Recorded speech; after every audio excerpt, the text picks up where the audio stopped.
네, 안녕하세요. 오늘은 GS1기 6주차 내용 복습 한번 해보도록 하겠습니다. 해고 예고랑 해고 서면 통지 먼저 한번 복습을 해볼 텐데요. 여러분, 해고 예고는 우리 법조문 26조 떠올려 주셔야 될 거고요. 만일 문제가 나온다면 혹시 이 근로자가 예고가 적용되지 않는 재외자인지 검토를 해줘야 될 겁니다. 근데 그게 아니라면 우리가 첫 번째로 생각하셔야 될 거는 예고의 방법. 예고의 방법은 무엇이 있습니까, 여러분? 근로자가 언제 해고되는지를 알 수 있을 정도의 시기를 특정해서 예고를 해줘야 되고요. 불확정 조건이나 기한을 붙여서 한 예고는 예고로서의 효력이 없다. 이런 게 있겠죠. 그리고 해고 예고 수당은 통임 31분 이상을 예고하지 않았을 때 주는 게 있을 거고요. 그 다음에 두 번째로 우리가 좀 떠올리셔야 될 거, 예고 의무를 위반했을 때 해고의 효력이 있을 것이냐, 효력이 있다 없다? 효력에는 전혀 영향을 주지 않는다. 이때 당연히 학설도 우리 강행법규라는 무효설, 단속법규라는 유효설 이렇게 해가지고 나누어서 써주시고요. 그 다음에 여기서 제가 조금 더 강조해드렸던 거 2, 3조 1항과는 달리 해고 예고는 어떻다? 벌칙도 적용되고 해고 예고 수당이라는 채무도 부과되지만 취지가 다르기 때문에 효력이 없다. 효력에 영향을 주지 않는다. 이렇게 정리를 했었습니다. 그 다음에 우리가 해고 예고 수당을 혹시 사용자에게 나중에 원직 복직이 돼서 소급 임금으로 받았을 때 부당이득으로 이거를 반환해야 되는 것인지 여기에 대해서 어떻게 정리했습니까? 그렇죠. 반환할 의무가 없다. 이유는 이렇게 된다. 이렇게 정리를 쭉 했었는데 메인은 뭡니까? 명문의 규정상 해고가 유효할 때만 예고 수당을 줘야 된다라고 볼 근거가 아무것도 없고요.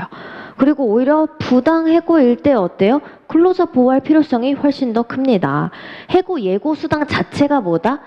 해고가 유효인지 무효인지와 관계없이 지급되어야 되는 돈이기 때문에 설령 나중에 부당해고로 판정이 되고 소급임금을 받았다고 하더라도 부당이득으로 반환해야 되는 것은 아니다. 이렇게 정리했었죠.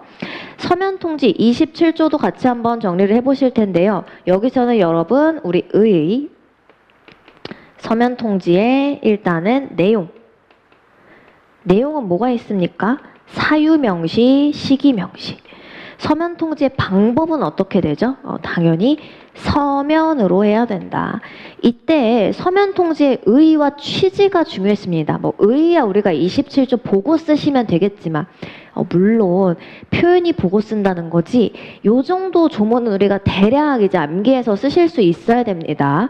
취지가 무엇입니까? 해고의 신중을 기하고 사유, 존부, 시기를 명확히 해서 추후에 해고를 둘러싼 분쟁이 적정, 용이하게 해결되는 게 1목적. 2목적은 뭐예요? 근로자가 해고에 적절하게 대응할 수 있도록 하는 게 2목적. 그래서 취지가 이렇게 있었고요. 이때 사유는 어떻습니까? 구체적 조문이나 이런 것들을 나열해서는 안 되고 근로자 입장에서 구체적으로 내가 무엇 때문에 해고되는지 알 수 있어야 된다. 시기는 어떻습니까? 해고되는 시기를 특정해줘야 되는 거고요. 방법이 또 하나 이제 쟁점이 될 수 있는데요. 방법에서는 뭐가 문제됩니까? 이메일 통보가 문제가 되죠. 이메일을 과연 서면으로 볼 수 있을 것이냐. 제한적으로 서면으로 볼 수 있죠. 우리 일단은 법조문이랑 그 다음에 판례 내용을 한번 쭉 읊어보면요. 전자문서 및 전자거래기본법 4조 1항에 따르면 전자적 형태라는 이유로 문서로서의 효력이 부인되지 않고 그리고 이메일 어때요? 즉시 출력이 가능한 형태의 이메일은 저장과 보관이 오히려 어떻다? 종이보다 더 용이하고 지속성이 더 뛰어나다. 그렇더라고 하더라도 언제 이 이메일을 서면으로 볼 수 있다라고요? 사유, 시기, 존부가 이메일에 명확히 드러나 있어서 어때야 된다? 근로자가 해고에 대응하는 데에 아무런 지장이 없어서 서면 통지로서의 역할과 기능을 충분히 하고 있다면 그때 비로소 뭘로 볼 수 있다? 이거 서면으로 볼 수 있다. 우리 당연히 요즘에는 이메일도 서면이라고 볼 수 있겠지만 문제를 푸실 때에는 요거를 꼭 판단해 주셔야 된다. 그 다음에 사유를 구체적으로 근로자 입장에서 알 수 있도록 열거해줘야 된다, 나열해야 된다, 적시해야 된다 이렇게 우리가 얘기를 했는데요. 여기서 조금 더 들어가면은 근로자가 알고 있고 해고 사유가 무엇인지 알고 있고 대응이 가능한 상황이라면 뭐는 가능하다? 조금 줄여서 축약기재하는 것은 가능할 것이나 뭐는 안 된다? 아예 생략하는 것은 27조 위반으로 안 된다. 이렇게 정리할 수 있겠죠. 그 다음에 여러분들께서 설 연휴 동안에 보실 메인 쟁점이 돼 이제 경영상 해고 한번 해보도록 할게요. 경영상 해고는 4요건을 모두 갖춰야 되는데요. 경영상 해고가 뭡니까? 경영상 필요성에 있어서 근로자, 그러니까 기업에 종사하는 인원을 감축하는 게 이제 경영상 해고가 되겠죠. 24조 1항에 긴경필이 있고요. 그 다음에 얘는 2항, 얘는 3항 이렇게 된 겁니다. 24조 1항에 긴경필이 문제가 나온다면 여러분들 머릿속에 떠올리셔야 될 거는 뭐예요?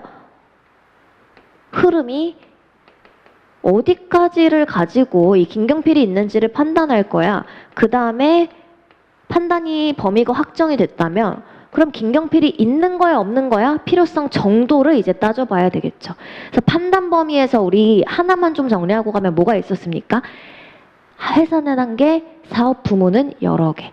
그랬을 때 회사를 가지고 해야 돼, 사업 부문을 가지고 해야 돼. 두 문자가 뭡니까? 인적, 물적, 장소적 정립.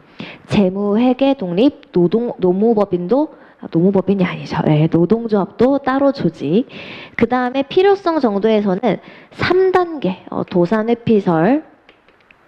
옛날에는 지금 당장 경영상 해고를 하지 않으면 기업 경영이 위태로울 정도의 급박한 필요성이라고 얘기를 했었고요. 그 이후에는 뭐예요? 객관적 합리성만 있으면 된다는 합리적 필요설.